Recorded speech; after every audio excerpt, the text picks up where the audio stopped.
Namaskar, good afternoon. Professor Uma Kanjilal ji, Honorable Vice Chancellor, IGNOU. Madam Pramila Reddy ji, Professor Mohandas B. Menon, Distinguished Speaker for 31st Professor G. Ram Reddy Memorial Lecture today. And he presented a range of ideas starting from open and distance learning to teacher education and to experimentation and research into teacher education, as well as he gave suggestions on regulatory mechanism which should be flexible and accepting new ideas and changes.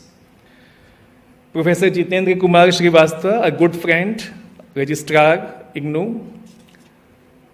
Professor Kailash Chand Sharma ji, my senior from University of Delhi, Professor Shyam Menon sir, Professor Pushpanathan ji, faculty members, scholars, students, distinguished guests, ladies and gentlemen. Good afternoon to you all. Today it's a privilege and an honor to join you all here on 31st Professor G. Ram Reddy Memorial Lecture.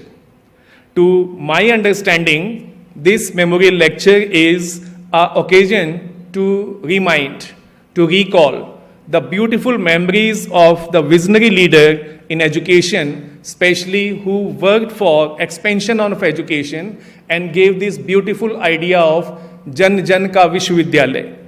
Jan Jan Ka Vishwavidyalay, education institution for all of the common people, masses, who couldn't get opportunity to reach formal education institutions. I am grateful to IGNOU for this opportunity and invitation to be here today amongst all of you. साथियों, आज का ये आयोजन सिर्फ स्मृति का एक व्याख्यान नहीं है. हमने मॉर्निंग से जो देखा सुना एक छोटा सा वीडियो जिसमें प्रोफेसर रेड्डी के एक विजनरी लीडर के कुछ ग्लिम्सेस हमारे सामने प्रेजेंट किए गए. यूनिवर्सिटी का कुल गीत बहुत इंस्पायरिंग लगा मुझे और उसमें जो शब्दों का चयन है वो बहुत ही ध्यान से सोच समझ के किया गया है और यूनिवर्सिटी के इथॉस को ट्रूली रिप्रेजेंट करता है. जन जन का विश्वविद्यालय, जैसे कि मैंने कहा, education for all, open and distance learning, open university. मुझे लगता है एजुकेशन के सभी इंस्टीट्यूशन ओपन इंस्टीट्यूशंस होने चाहिए. सिर्फ उनके नाम में ओपन नहीं होना चाहिए, उनके विचारों में भी ओपननेस होनी चाहिए.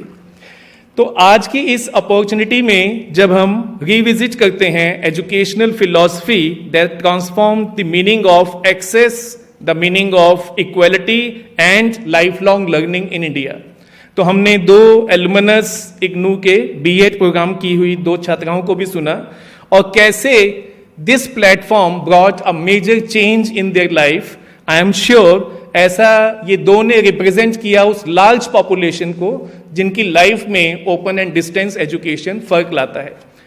मेरी नॉलेज में शायद आज दुनिया में 10 करोड़ से ज़्यादा विद्यार्थी हैं जो ओपन एंड डिस्टेंस लर्निंग के थ्रू अपने आप को, अपने परिवारों को, अपने विचारों को दिशा दे सके हैं, समझ सके हैं. अगर प्रोफेसर जी एम रेड्डी को हम याद करते हैं तो he was not only a academic administrator but to my understanding and knowledge he was a visionary, he was an institution builder, and most importantly he was a believer in democratization of education. Democratization of education is not only a thought, it's a pedagogy, it's a idea which should be translated from a concept to a practice. As a student of political science myself, I believe that democracy is no more a way of governance, it is a way of life. How you live can reflect your faith and your confidence into democracy. At a time when higher education was largely confined to physical campuses and urban centers, Professor Reddy imagined a system where education could reach the learner instead of forcing the learner to reach to education. As the founding Vice Chancellor of this prestigious organization, Professor Reddy laid the foundations of a movement that continues to transform millions of lives. आज राष्ट्रीय शिक्षा नीति का संदर्भ professor Mohan Menon sir ने भी किया. अगर हम राष्ट्रीय शिक्षा नीति के प्रमुख सिद्धांतों और अवधारणाओं को देखें, जिनमें बार बार वर्ड आता है flexibility, life long learning, learner centric education, multi disciplinary approach, digital learning, any time anywhere learning, multiple entry and exit, ये सब विचार कहीं ना कहीं मुझे ऐसा लगता है, जितना मैंने सुना और पढ़ा प्रोफेसर रेड्डी को, तो उनके विजनरी एजुकेशनिस्ट में 20 साल पहले ये विचार उनके थे, और उन विचारों के साथ ओपन एंड डिस्टेंस लर्निंग के संस्थान खुले, और इन संस्थानों ने हमारी शिक्षा को जन जन तक पहुंचाने में महत्वपूर्ण भूमिका अदा की। हम सब ने स्वामी विवेकानंद का एक कथन सुना है, if learner can not come to education, let education reach to the learner. और मुझे लगता है ये सिर्फ एक स्लोगन नहीं है, ये ओपन एंड डिस्टेंस लर्निंग का एक फिलॉसफी है, एक दर्शन है। ओपन एंड डिस्टेंस लर्निंग गुणवत्ता से समझौता नहीं है, ये अवसरों का विस्तार है। और मैं इसे कहता हूं कि distance in geography should never become distance in opportunity. Opportunities distance के बाद भी पहुंचती हैं, आती हैं, और खासकर भारत में जो विशाल और विविधतापूर्ण देश है, ये विचार बहुत महत्वपूर्ण है कि हम एजुकेशन के लिए ज्योग्राफिकल डिस्टेंसेस, फिजिकल डिस्टेंसेस को बैरियर ना बनने दें। India is a country with extra ordinary diversity. You name it and you will find multiple examples of that diversity in the system. Our learners come from different geographies, different linguistic background, different socio-economic realities and different circumstances of life. For many learners, conventional education is not always possible. जैसा हमारी second learner जब MCD school में पढ़ाते हुए बता रही थी कि सेकेंड टाइम उन्होंने एक difficult pregnancy, family responsibilities, school की नौकरी के साथ साथ जब पढ़ने का सोचा, तो ओपन एंड डिस्टेंस लर्निंग ने उन्हें रास्ता दिखाया और इग्नू ने एक अपॉर्चुनिटी दी। ये रिफ्लेक्ट करता है कि open and distance is truly democratic, truly inclusive and empowering the people and contributing to social justice, which is a larger goal of the society. This is why institutions like IGNOU occupy such an important place in Indian educational landscape. दोस्तों, पिछले कुछ दिनों मुझे NIOS के chairperson की जिम्मेवारी निभाने का एक छोटा सा मौका मिला।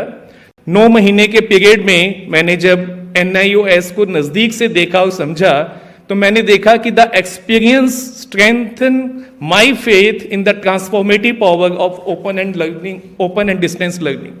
NIOS में आई रियलाइज्ड कि वो students who had discontinued formal education, वो बहुत वजह से डिसकंटिन्यू हुए।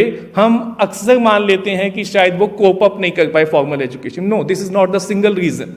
बहुत सारे स्टूडेंट्स फैमिली रिस्पॉन्सिबिलिटीज की वजह से। एक इंटरनेशनल शूटर मुझे वहां मिला जो शायद 32 मेडल्स इंटरनेशनल जीत चुका है, और अपनी फॉर्मल एजुकेशन कंटिन्यू करने के लिए उसने ओपन स्कूल को चूज किया। एक एंटरप्रेन्योर, यंग एंटरप्रेन्योर 15 साल का, जिसने अपनी कंपनी स्टैब्लिश की, he is a student of open distance learning at NIOS. Lot of working young children who are supporting their families are part of open and distance learning, and women returning to learning after several years has been evident through the experience. Now, learners from remote and undeserved regions, children whose life circumstances didn't fit within the structure of conventional school system, for many of them, open schooling and open university bring a chance, bring an opportunity. National education policy inclusive education की बात करती है, and I would like to mention that this visionary document under the able guidance and leadership of honourable prime minister, India has embarked upon one of the most ambitious educational transformations in contemporary India through NEP 2020. ये एक blueprint है future की education का, जिसमें हमने सपना देखा कि हम by 2035 GER in higher education को 50% तक लेके जाएंगे। अब पिछले 70 साल में, 65 साल में जो हायर एजुकेशन का GER 27-28% पहुंचा है, उसे अगले 20 साल में 15 साल में एनईपी ने एजेंडा हमें दिया 50%, ऑलमोस्ट डबल करने का। तो मैं सोचता हूं कि ये डबल तभी हो पाएगा, ये 50% का रियलिस्टिक टारगेट तभी हम अचीव कर पाएंगे जब हम open distance learning, digital school जैसे प्लेटफॉर्म्स को प्रमोट करेंगे, फेथ करेंगे और सपोर्ट करेंगे। Every learner matter and every learner must have access to quality education. आज के कॉन्टेक्स्ट में एनईपी के साथ अगर मैंने जोड़ा अपनी बात को, तो main streamed which have been coordinated with ODL movement pioneered decades ago. Now, theme for this memorial lecture is teacher education, and I myself being a teacher educator and presently holding the responsibility of chairperson NCTE, National Regulatory Body for Teacher Education. जब हम teacher education में discussions करते हैं transformation के, तो एक important question हमारे सामने आता है, who prepare the people, who prepare the nation. The answer is simple, teacher educators shape teachers and teachers help shaping the students life, students impressions. Therefore, teacher education occupies a unique place in the entire education ecosystem. As rightly stated in NEP 2020, no education system can rise above the quality of its teachers.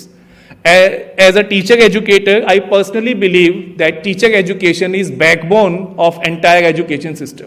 अगर आपको शिक्षा में परिवर्तन लाना है, सुधार लाना है, तो आपको अध्यापक शिक्षा में उसकी शुरुआत करनी चाहिए। अध्यापकों में वो एडेप्टेबिलिटी, वो इनोवेटिवनेस और वो रिसेप्टिवनेस आनी चाहिए जो हम समाज में देखना चाहते हैं। And if we need excellent teachers, we need to have excellent teacher educators.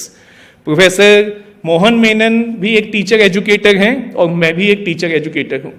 आज के संदर्भ में टीचर एजुकेशन सिर्फ एक एजुकेशनल प्रोग्राम नहीं है, ये राष्ट्र निर्माण का एक आधार है।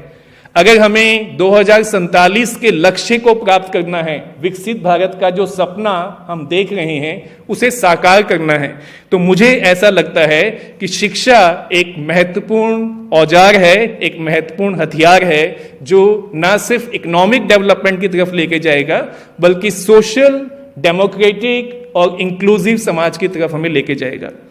आज के कॉन्टेक्स्ट में टीचर एजुकेटर्स की दुनिया बदल रही है। Technology is transforming workplaces. Knowledge is expanding at an unprecedented pace. Technology की जब हम बात करते हैं, प्रोफेसर मोहन मेनन ने भी की, टेक्नोलॉजी एक ऐसा बहता हुआ पानी है जो अपना रास्ता स्वयं बनाती है। आप चाहें ना चाहें, आप पसंद करें ना करें, टेक्नोलॉजी आपकी लाइफ का हिस्सा बनती जा रही है। हम सब स्मार्टफोन यूज करने वाली जनरेशन को जेन जी कहने लगे हैं और जेन जी का बिहेवियर स्टडी करने के लिए बहुत सारे साइकोलॉजिस्ट अलग अलग साइकोलॉजिकल टूल्स का इस्तेमाल कर रहे हैं। टेक्नोलॉजी मिड 1980s में जब मैं कॉलेज का स्टूडेंट हुआ, उन दिनों कंप्यूटर्स इंडिया में आ रहे थे और बड़ी चिंता थी कि एक एक कंप्यूटर 20-20 लोगों के रोजगार खत्म कर देगा।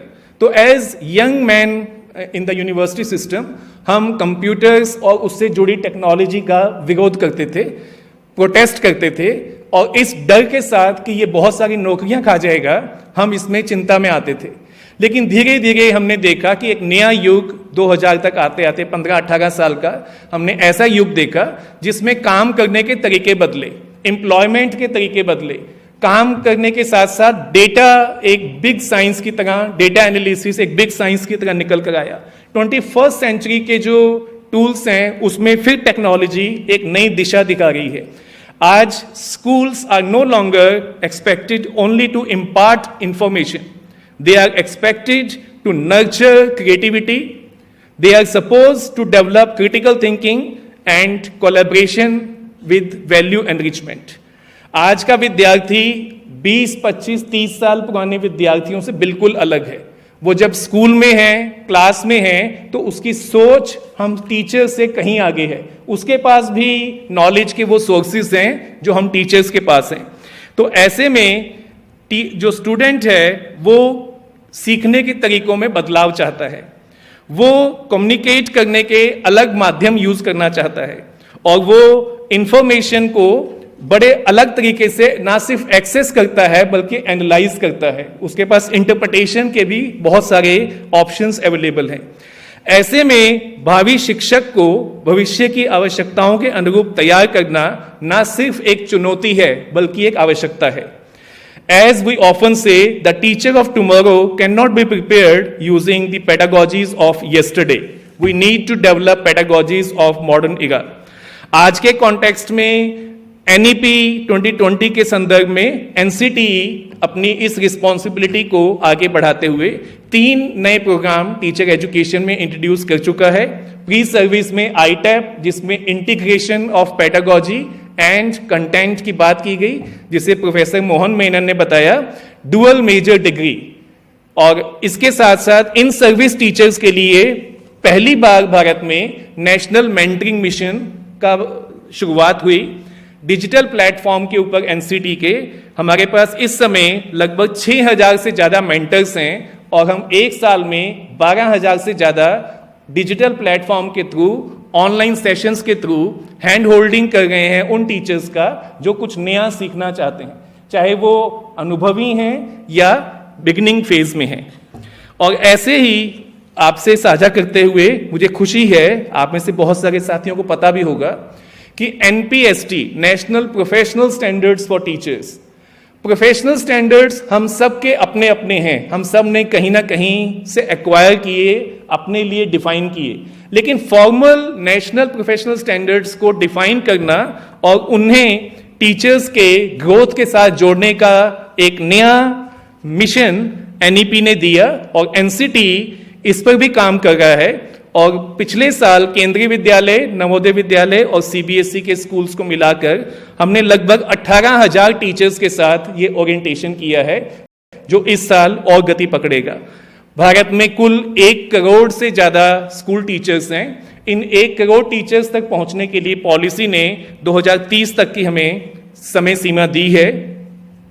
पिछले कुछ सालों में एक महत्वपूर्ण शिक्षा जो अध्यापक शिक्षा में आई है वो है टेक्नोलॉजी, और ये ऑप्शनल नहीं है, ये मैंडेटरी है, कंपल्सरी है। इसके बिना अब आगे बढ़ने का रास्ता नहीं खुलेगा।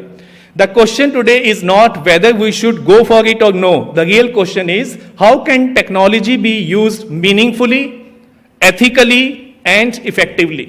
Ethically deserves a special mention, क्योंकि टेक्नोलॉजी के साथ साथ बहुत सारा वैल्यू सिस्टम और एथिक्स और पायरेशन कॉपिंग करने का जो कल्चर बढ़ रहा है। Technology need to be improving the engagement and supporting personalised learning. It can promote equality and expand opportunities for all the learners across India.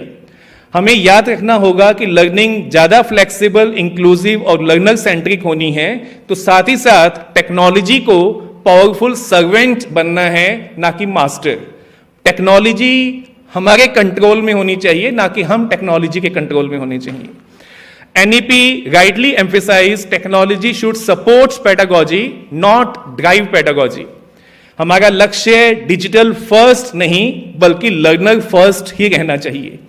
Technology should strengthen human connections in education, not weaken them.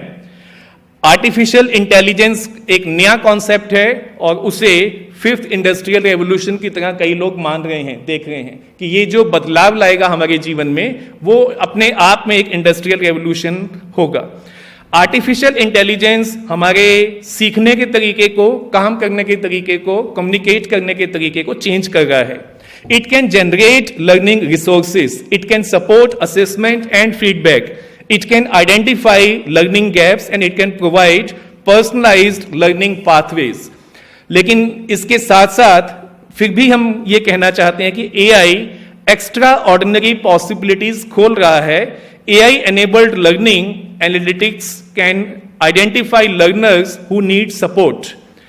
NIOS में हमने AI के through जो CBSE में या state board में बच्चे fail हो जाते थे उनके साथ रिलेशन डेवलप करना स्टार्ट किया और NIOS मित्र के नाम से एक ऐप बनाया जिसमें वो बच्चे अपने आप को रजिस्टर करें तो NIOS will reach out to them.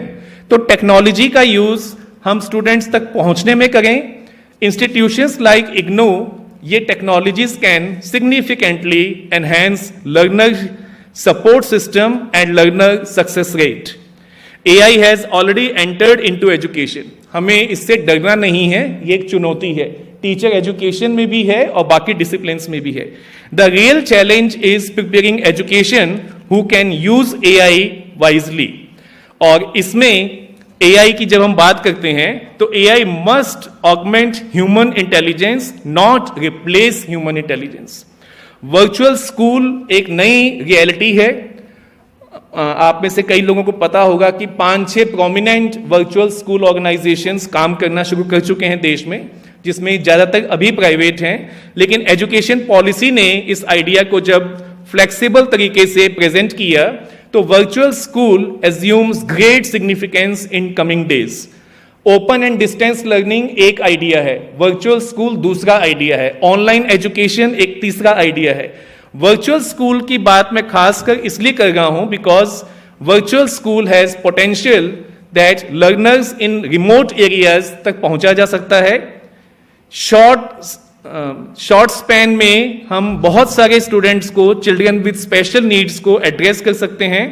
Working learners की जिंदगी से जुड़ा जा सकता है और फ्लेक्सिबल लर्निंग पाथवेज प्रमोट किया जा सकता है।